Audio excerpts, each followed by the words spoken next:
Republicans are pushing ahead on their tax plan after GOP members of the House and Senate reached a compromise on Wednesday. President Trump says he wants to give Americans a giant tax cut by Christmas. But Democrats say the new version of the Republican bill is even more slanted toward the wealthy. And they're not the only ones who aren't sold on this plan just yet. Utah Senator Mike Lee says he is undecided on the bill. Tennessee's Senator Bob Corker says he has concerns. And even Florida Senator Marco Rubio said Thursday that right now, at least, he's a no vote. President Trump was asked about Senator Rubio earlier. I think he'll be there. He's really been a great guy and very supportive. I think that Senator Rubio will be there for sure. We're doing very well on the tax front. We have tremendous support. We have tremendous spirit. It'll be the largest tax cut in the history of our country. And I will say the Republican senators and congressmen and women have been incredible. So I think we will get there. It'll be in a very short period of time. It will be the greatest Christmas present that a lot of people have ever received. It'll be something special. How about that? Sean Sullivan is a congressional reporter for the Washington Post. He joins us now from Washington to talk about this. So what do you make of that, Sean? President Trump seeming bullish, seeming confident, seeming positive, when in reality, the GOP can only really afford to lose 2 votes and still pass this plan. Where do you think the chances of this bill is in passing right now, and what will it take to win over those who are on the fence? Well, it's on shaky ground right now, shakier ground at least than it has been in the past few days. With Marco Rubio coming out and saying that he will not vote for this bill unless it changes in a way that satisfies him. And what he wants to see changed in the bill is an expansion of the child tax credit. That leaves no margin of error for the Republicans. As you mentioned earlier, they can only lose 3 votes, and no Democrat is expected to vote for this thing in the Senate. When they first voted on an earlier version of this bill, Bob Corker, a Republican, voted against it. If Rubio votes against it, that means they cannot lose a single Republican vote from there. If they do, then the whole thing falls apart. So it is on a shaky ground, sort of a perilous situation. It looked, 48 hours ago like this bill was on more of a glide path, but Republican leaders have their work cut out for them. They need to find a way to get Rubio satisfied. And if they can't get him satisfied, they need to find a way to make sure absolutely that they don't lose a single other vote. And it sounds like then in this situation, Senator Rubio has the leverage to get what he wants. He's just asking for an expanded amount for the child tax credit. Is that right? Should we expect that he would get that? That really seems like a trim around the edge. Well, the question here is how to pay for the expansion of that credit. That's where things get interesting. That's where you upset other parts of the bill. There's talk of potentially having to raise the corporate rate that GOP leaders are targeting in this bill to pay for that stuff. So that's what this comes down to, is if you want to add something to this bill, if you want to add a provision, you're going to have to find a way to pay for it. And that may mean paring back from other aspects of the bill. And that may mean upsetting other Republicans who like the rest of the bill where it is. So it is a little bit more of a complicated situation for Republican leaders. And to add another wrinkle into all of that, Senator John McCain is in the hospital. His office saying Wednesday he's being treated for side effects of cancer treatment he's going through. What would his potential absence from the vote do to tax reform's chances? Well, that would be one less Republican on Capitol Hill to vote for this thing, and you need to have a majority of the senators who are voting on this bill for it to pass, for it to succeed. So that's another variable that I think Republican leaders are looking at right now. But you've heard, the president say, Senate Republican leaders say, there's a real urgency to pass this bill. So I think they're going to do whatever they can do, twist whatever arms they have to twist in the next 2 to 3 days here to put themselves in the best possible position to pass this thing, because the reality is if they don't, they're going to experience a major backlash from their donor base, potentially a major backlash from the conservative voter base. So there's all sorts of, pretty significant problems that they know they will face if they are unable to get this thing to the president's desk and get it to him by next week so that they can end the year on a high note after not being able to do a whole lot else, at least legislatively this year in Congress. And it's not the only issue Republicans are facing. There's also this deadline on midnight, December 22nd, to fund the government. Republicans will have to agree with Democrats on priorities there.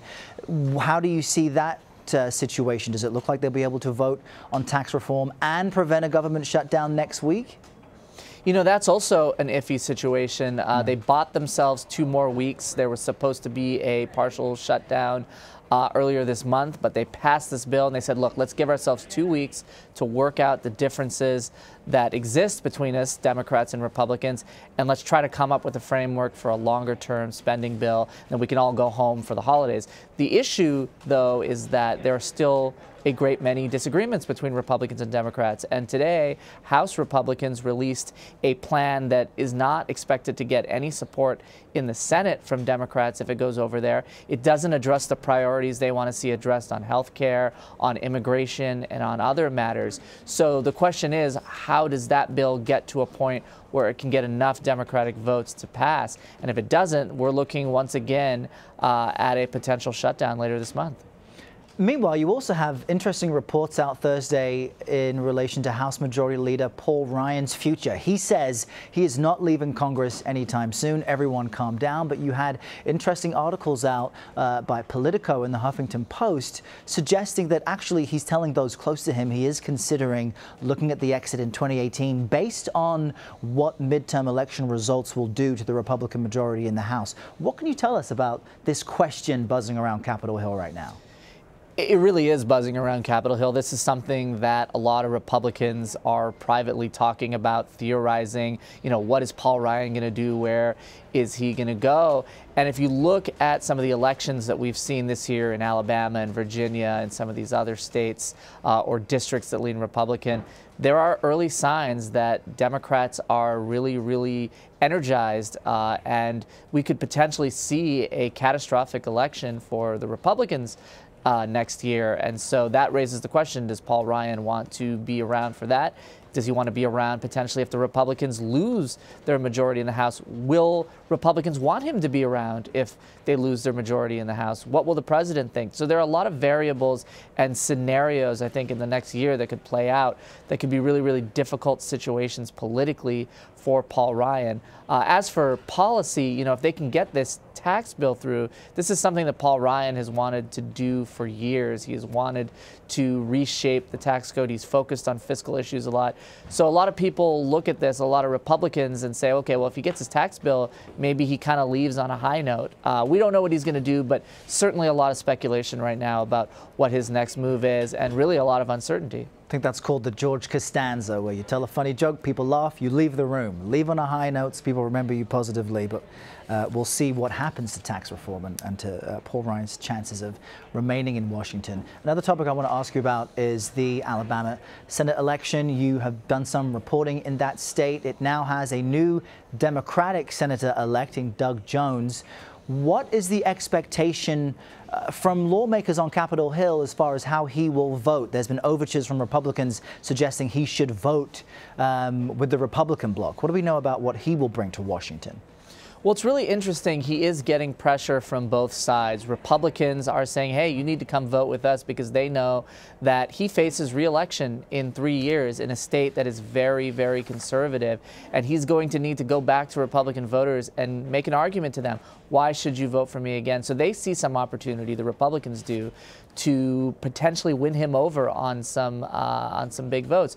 But the reality is, when you look at his stances on a number of issues, he's more of a traditional Democrat than I think a lot of people may realize. On abortion, on gun laws, when it comes to this tax bill, he does not seem to favor it. He's been critical of it.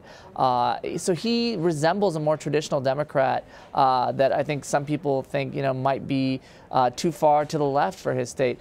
The real answer to what kind of senator he's going to be is we don't really know. He's going to have to make some tough decisions because we know in a state like Alabama that is so sharply polarized, if he sides with the Republicans, that's going to upset his Democratic base that came out for him in such big numbers on Tuesday. And if he goes too far to the left, you know, those moderate Republicans who crossed over and voted for him because they didn't like Roy Moore, the Republican nominee, might be scratching their heads in 3 years and say, you know what, I don't know if I could support this guy again. So it's a really tough balancing act. And right now, he's really holding his cards close to the vest. He doesn't want to sort of enter any controversies. He doesn't really want to alienate himself from the president. He's not a Democrat who wants to sort of join the resistance right now, but he may end up voting with the Democrats a lot. We'll see. It's really sort of a mystery, I think, right now, what type of senator he'll be, because he's really being pulled, as you mentioned, from both sides. Yeah, I mean, his win in and of itself is quite incredible, but I'm sure he's looking for ways to make his time in the Senate a bit more long-term than perhaps it would be otherwise. Sean Sullivan, great to chat with you, joining us from Washington.